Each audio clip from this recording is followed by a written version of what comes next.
Now I've come to talk about Stoicism. You're going to know why you need to implement it in your life in order to be happier. Listen to me, if you don't know what Stoicism is, you are wasting your time in your life. I'm going to tell you that Stoicism is a practical philosophy with the aim of living a meaningful life and becoming one's best self. The Stoics believe in living a virtuous life, one with the potential to bring us personal happiness and fulfillment. That's one of the reasons a person may choose to live after their fashion. After all, what good is philosophy if it doesn't ultimately bring us happiness? By in Stoic philosophy, it's the pursuit of virtue and good character that allow us to get there. For the Stoic, the pursuit of virtue is the pursuit of happiness. If we can live virtuously, a good life will follow. But what does it mean to pursue virtue? Simply put, acting virtuously means striving towards one's ideals and becoming the best version of oneself. In becoming the person we want to be, we will be happy. But the Stoics also teach us that happiness is our personal responsibility. The first and most important thing we can do is take ownership of who we are and of the state of our lives. Only then can we become the people we want to be and find fulfillment and happiness in our lives. With that said, here are some Stoic principles that can help us become better, happier people.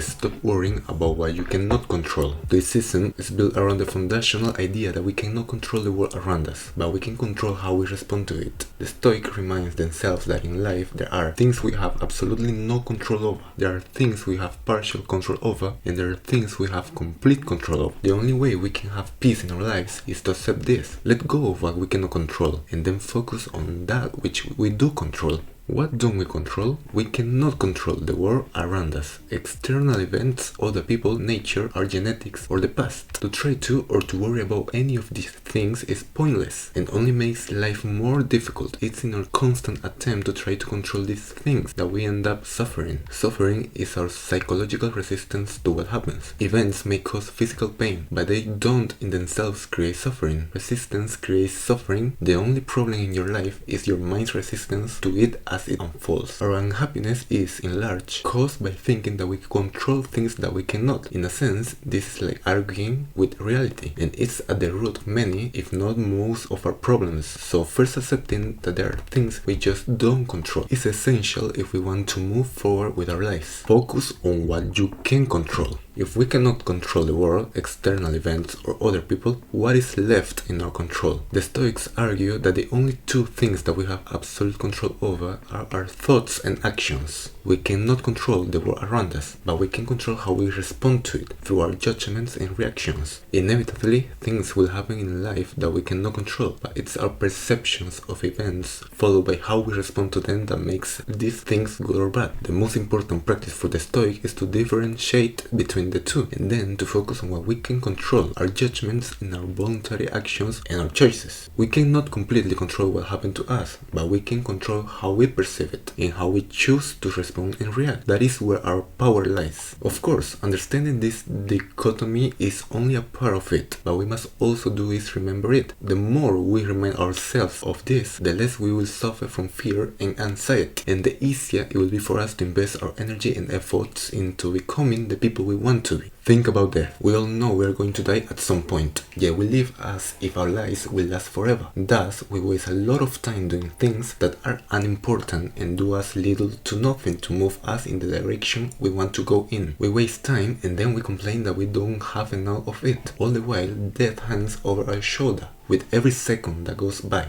The reality is that life is just long enough to do what's important to us. It's short in that there is no time to waste. Our time on this earth is limited. Time is something we cannot get back, so we must not spend it on trivialities or the unnecessary. If we want to be happy, we must let the thought of death change our relationship with time. Let it teach us to be fully present and to make the most of every moment. The reality is that life is short if you waste time. Time is the one thing you can never get back. Therefore, you have to spend your time wisely. So meditate on that. Let it clarify who you want to be. Then let it drive you to take the right actions, using every single moment to become the person you want to be. The thought of death doesn't need to scare us, nor does it need to depress us. Rather, it can motivate us. In fact, death is the strongest source of motivation there is. There is nothing quite as vitalizing as the idea that your life or the lives of your loved ones could end at any moment. It creates a sense of urgency and drives us to take action like nothing else. It motivates us to aggressively pursue what's important. It fills us with purpose, and it also encourages us to act right. To be the people we want to be, we must meditate on our mortality.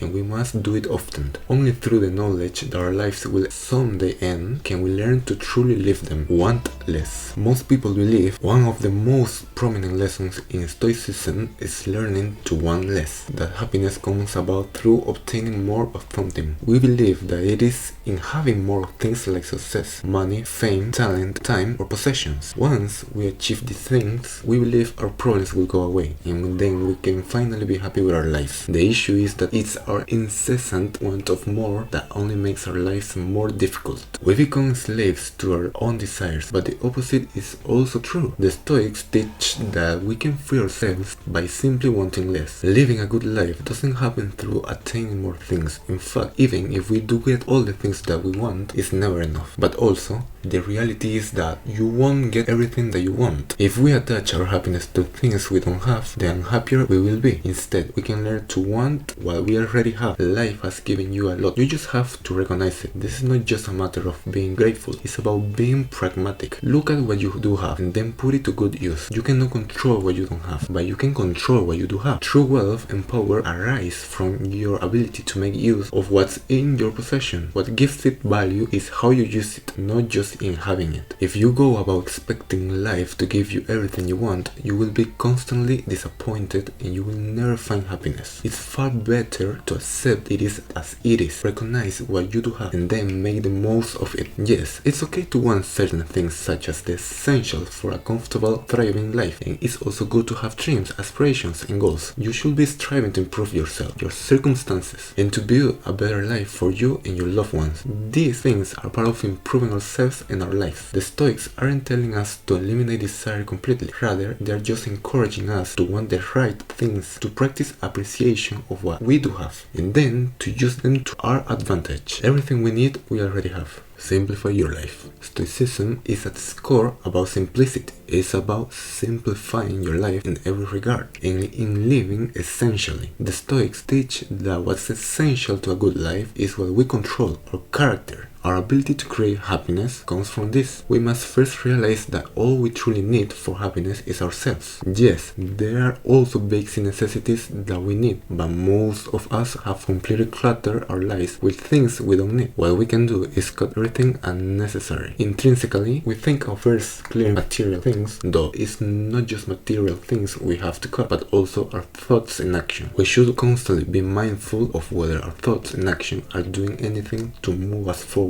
or improve our lives. What's necessary is what moves you forward and makes you better and happier. Anything else is unnecessary. So, to everything in your life, things, thoughts, and actions alike, constantly be questioning whether it is necessary. If it's not, cut it. There exist countless strategies across the spectrum of philosophy and self-improvement that can be used to create happiness in our lives. Stoicism doesn't claim to have all the answers, nor can it tell you exactly how to be happy. Rather, Stoicism teaches us that we are personally responsible for happiness, and it's up to us to create happiness through our actions. Stoicism is a practical approach to living, one that doesn't shy away from the reality that life is hard, and adversity is in its very nature. Instead of fighting this, running from it, or trying to achieve happiness as if it's an end in of itself in which all our problems cease to exist, Stoicism teaches us to accept reality, embrace it, and make the most of it. It teaches us to approach happiness as more of a process that parallels self-improvement and the pursuit of our higher selves. Only through this process can we take the necessary actions to become our higher selves. Only through this process can we take the necessary actions to become the people we want to be and ultimately create the happiness we seek.